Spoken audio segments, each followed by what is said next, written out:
Hello guys! For this video ay ituro ko po sa inyo paano po tayo mag-appeal sa ating mga violation, kahit anong violation guys. At ito lang po ang ating gagawin. Tara guys, pero bago ko ituro po sa inyo, sa lahat po ng mga baguhan dyan, please like and follow my profile and page. Tara guys, tuturuan ko po kayo.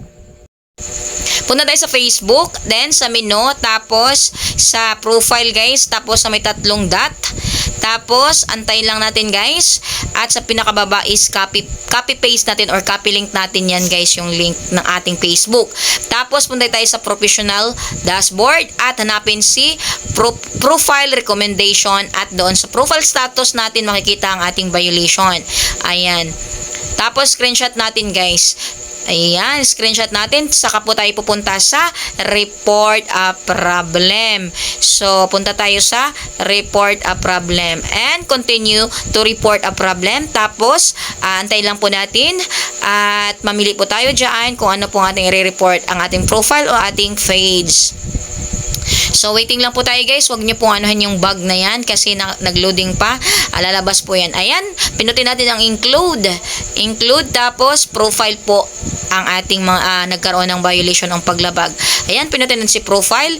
Tapos, i-copy paste po ang link na kinuha po natin sa ating Facebook. Ayan. Tapos, ibaba lang natin dyan at magsulat lang po tayo ng their Facebook team kung ano po ang nangyari sa ating violation. Anong violation?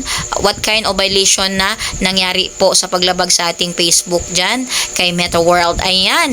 Tapos, sabihin mo lang dyan guys, pwede po Tagalog din guys at naintindihan po yun ni Meta kasi po meron namang translation. So, mag-comply ka dyan, magpakakumbaba ka para matulungan ka ni Meta kung paano po masolve ang ating mga problema sa ating paglabag o sa ating mga kaso ni Meta.